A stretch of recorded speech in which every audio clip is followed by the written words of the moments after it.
Hi, welcome to SimpTalks. Tonight's topic is going to be on Spore Hero. For those of you that don't know what Spore Hero is, well, not everyone knows what that game is, but I will provide detail on what it is for context. Spore Hero is a 2009 action-adventure game developed by EA Montreal and published by Electronic Arts. It is a Nintendo Wii spin-off of Spore, in which the players focus on creativity and evolution using the controls of the Wii. The game was released in October 2009. A Wii spin-off of the game had been mentioned by Wii Wright several times, such as in his October 26, 2007 interview with The Guardian. Eventually, a spin-off under the title Spore Hero, an adventure game built ground up for the Wii with a heavier focus on evolution, was announced as part of the 2009 lineup, along with Spore Hero Arena, which is a Nintendo DS game. It's a game for the Nintendo DS, as a lot of you may or may not know what Spore Hero Arena is, and Spore Galactic Adventures. Concept art for the game was created by Matthew Latour Duhaime. I don't know how to pronounce names properly, I apologize. Please forgive me for that. The first details of Spore Hero began to emerge when MTV's Toitilo had an interview with designer Lucy Bradshaw. In it, she said that the team was taking a look at the Wii Motion Plus for better motion sensitivity. On May 12th, EA sent out their official press release for Spore Hero and Spore Hero Arena. Several previews began to emerge later at an event in Los Angeles. GameSpot got another look at Spore Hero. IGN and GameZone also posted previews. As part of their pre-E3 lineup, Spore Hero was on show at E3 2009 and at Comic-Con in late July. Maxis conducted an interview with several of the major fan sites. During it, they revealed that one of the choices they made during development was to focus on the story line of the game. This focus meant that they had to detract from the game's online capabilities. And yes, I do apologize if I mispronounce words. I am not perfect, so please keep in mind I am not perfect. But I'm doing my best. Now, on about what the gameplay is. Spoiler alert for those that, haven't played the game. Please skip ahead if you haven't played the game. I will not spoil too much, but for those that had played the game before, I will go into detail. I will give you a few minutes to skip ahead so I don't spoil anything for those of you that haven't played the game.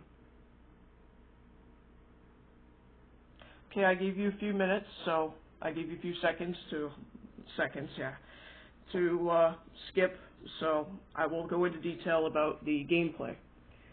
The protagonist of the game is the player, a blue creature from an egg inside a blue crystal meteor that crashed on the planet, along with other blue meteors that the player can destroy in order to gain blue meteor shards for evolving the player's character. The antagonist is a red creature named Zarkator. And yes, for those of you that don't know, Zarkator is the villain in the game. A lot of people pronounce his name as Zarkator or Zarkathor. I don't know why Wikipedia decided to fucking mispronounce his name here when it's pronounced Zarkator, in my opinion. But whatever, man. I always say it's Zarkator. I stand by my point. So change my mind if you dare. Whose egg was inside a red crystal meteor. The player must do quests, fight, sing, dance, and pose with other creatures that are in tribes in order to earn creature parts, as well as dig creature parts up from dead creature carcasses that the player uses to evolve themselves in order for the game to progress. The main objective of the game is to go through 5 different stages: Mushroom Valley, the Ancient Grounds, Moonlit Stoneway, Moonlit Caverns, and Mushroom Grove, with the Ancient Grounds acting as a nexus between these stages. The player must find at least 5 different special creature parts for the Ancient Guardian, a statue of a creature that comes to life after all 5 parts are put on the creature. After the statue comes to life, it destroys the barrier between the Ancient Grounds and Creature Beach, the final stage of the game. In Creature Beach, the player has a final showdown with Zarkator after receiving a special part from the Ancient Guardian that allows the creature to shoot blue crystals out of its body at the enemy. The player enters the mouth of the gigantic octopus-like creature with a large gaping mouth and a single eye, with many long tentacles going into and out of the ground of Creature Beach. After beating Zarkator, the player gets to end the Zarkator creature to not be a threat anymore. After going back to the Ancient Grounds, the player learns that the ability that the special part they received has will no longer work. Meanwhile, the ability itself still works, as I played the game when I was younger, and I was still able to use the Spore Omega spit ability that, you know, takes down the amount of health, and it still works. But yeah, yes, I did read this up on Wikipedia, so those can know about the game. But yeah, and for those that may or may not know, yes, I've played Spore Hero when I was younger. It was one of the first Wii games I ended up getting when, I think around 2011 or 2012 when I was younger, and needless to say, I really loved the game. And it's a really, really good game. I fell in love with it as soon as I started playing with it, and I especially fell in love with the Zarkator villain, because I personally think he's badass as fuck. I'm not gonna lie, he's fucking badass. Now, they do have other games too, as they mentioned here. They have Spore Hero Arena for the Nintendo DS. I can go into detail about that one. Spore Hero Arena is a science fiction action-adventure game for the Nintendo DS and is a spin-off of Spore Hero, which was released in North America on October 6, 2009, and worldwide on October 8. This game is the second Spore game for the Nintendo DS and focuses more on battling than its predecessor, Spore Creatures. That's another DS game. I have not played it, but I have heard of it, as I've been seeing bits of it, and I will check out the gameplays of it when I can. Creatures are now rendered in full 3D, and the creature design system has been overhauled. The online functions / multiplayer were closed on the 30th June 2014. I mean, it totally makes sense. It's understandable. I mean, all things come and go. You know, it happens, especially when it comes to having old games like that. Things come and go. What can you do about it, you know? It's life. Now, the gameplay. And yes, again, spoiler alert. If you guys haven't played the game yet, I will not spoil anything, so I'll give you a second to skip ahead. Okay, I gave you a few seconds to skip ahead, so I'm going to go into context about what the gameplay is. Spore Hero Arena allows the player to move around an overworld with elements of exploration and puzzle solving. On each planet, there are 4 blue shards to collect by doing certain missions or jobs assigned to the player by the creatures that inhabit that world. These missions can vary from being a bodyguard, racing, and arena battles. Once the player gets all 4, a battle can be started with specific creature at the front of the champion's arena. The player's job is to enter and fight the champion to obtain the evil red fragments. The main battle mode takes place on a top-down arena. Players control their creature in both the overworld mode and battle mode via touchscreen, and attack by using the directional pad or the A, B, X, Y buttons. Though there is an option to have the directional pad control movement, the player can set 3 different types of biopowers, special attacks, whatever you want to call them, to be used in a battle, which can be used by pressing the L or R button and tapping one of these options using the stylus when the biopower gauge is filled. The 3 types of biopower focus on eliminating one enemy, damaging multiple enemies, and affecting the field respectively. And there are multiple kinds for each type. There are multiple modes of battles, including the basic Battle Royal, where players fight to knock their opponents off of the arena, which is the reminiscent of sumo. I don't know how to pronounce words again. I apologize. I'm not perfect, but I'm doing my best. And a capture the flag mode in which players attempt to obtain an egg while the player does have a health bar. It is similar to Super Smash Bros. As it only affects knockback when pushed. Items can be picked up to obtain power-ups such as health restores, knockback reducers, increased defense, and instantly gaining access to using a bio power. Like most Spore games, there is a creature customization feature. Players are able to choose which body shape they want their creature to have, and are then allowed to customize their color and pattern and add, rotate, and resize parts to their creature, such as mouth, legs, arms, ears, and other decorations that all affect their creature's stats in battle and in the overworld. They are also allowed to choose what 3 bio powers that the creature can use in battle. Up to 50 custom creatures can be saved in the Sporepedia. So now that you guys know what Spore Hero Arena is, I went into detail about that one. And there's more. There's more. There is more that I do know of, but I've never played them. But there is more. I'm now going to go on to the topic about Spore Creatures for the DS. I have not played this, but I've heard of it, but I will go into detail about it. Spore Creatures is a 2008 science fiction adventure game developed by Gryptonite Games. I apologize again for mispronouncing. I'm not perfect. And published by Electronic Arts. The game is a spin-off of Spore, in which a player controls and evolves a creature of their creation to save another creature from the clutches of an alien who plans on dominating the galaxy. An unrelated game with the same name was released in 2009 for iOS devices as a sequel to Spore Origins, featuring similar gameplay to its predecessor. The game begins as a new species of creatures, the Oogies. Oogies. Oogie Boogies? I'm kidding.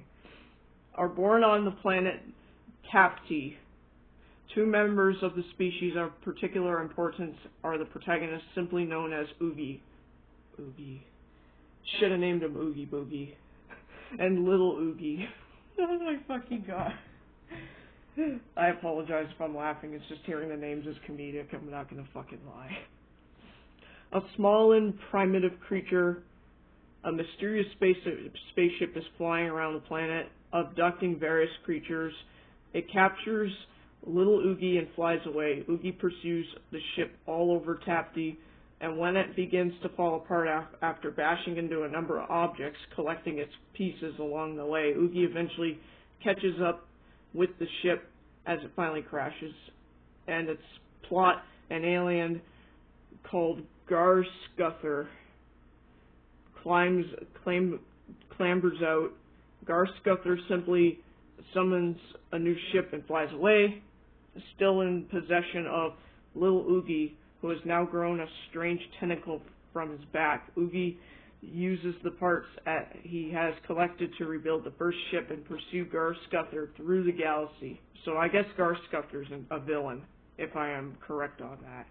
I do think he's the villain of this game. I have to watch gameplays, but I'm getting a little bit of a concept about it, so I'm just reading it along. So for those of you that will know the games. On one planet, Oogie eventually comes across Garskuther, who is observing another creature. Seeing no threat in Oogie, he begins to explain his plan. He wishes to dominate the galaxy by experimenting on all primitive wildlife and building his genus into them. His genus cause large, dark tentacles to grow from whatever they are implanted into in order to show Oogie his power. Garskuther combines a Firestook and Blabalaba. What the fuck, man? It's so hard to fucking pronounce these, man. Into a Saba, and pits it against Oogie to test its strength. Oogie defeats the creature, but Scuther flees, now realizing that Oogie may be more than just a normal creature. Oogie eventually lands his ship on Scuther's base planet of Zencree, where he is hiding through a cave after resolving a conflict between two native species and helping to cure a nest from the infection. Oogie reaches the cave entrance. Passing through it, Oogie comes to a small cove where Scuther is waiting. The evil alien tells Oogie that he is more powerful than he originally thought, and that he will face him in battle if Oogie can defeat the Scuther, a bionic creature Scuther has built using the best parts of many other species. Oogie defeats the Scuther. Scuther reveals that he has spread them all over the galaxy and that they will soon become the dominant species. Scuther then proceeds to battle Oogie, but is defeated and dies. His arm is the only salvageable part left. Upon Scuther's defeat, the many Scuthers throughout the galaxy collapse, and the infection ceases to exist as the tentacles all wither away.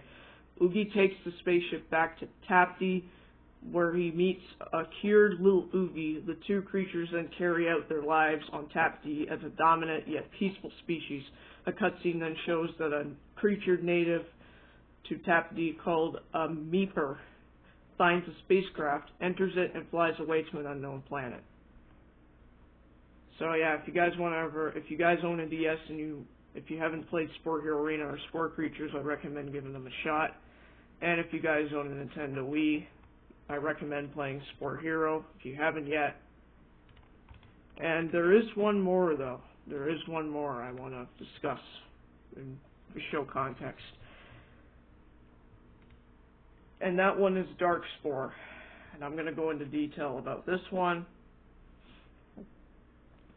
Like, there's so many I can talk about here, you know. Just gonna... Yeah, so there's one more, and I have not played this, but I've seen gameplays on YouTube, and it looked pretty cool. So I'm going to read out on what it is. Darkspore is a video game that borrowed creature editing technology from Spore. It was described as a fast-paced science fiction action role-playing game in which the player battled across alien worlds to save the galaxy from the mutated forces of Darkspore. In addition to the creature editor, the game features a unique squad-based mechanic, various multiplayer options, and a player versus player arena. The game was released in North America on April 26, 2011 for Microsoft Windows, and in Europe on April 28, 2011. EA has removed the store page of Darkspore from Steam, meaning any attempt to purchase it through Steam cannot be made. The game was later relisted with EA saying that they would continue to support the game.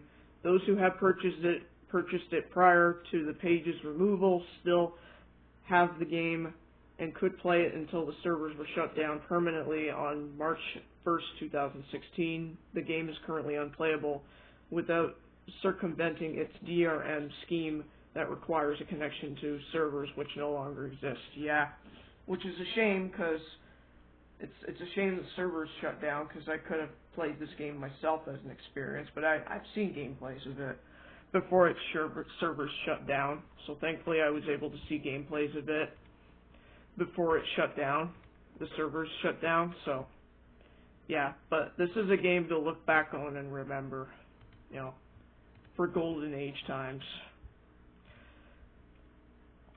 Now, on to the plot.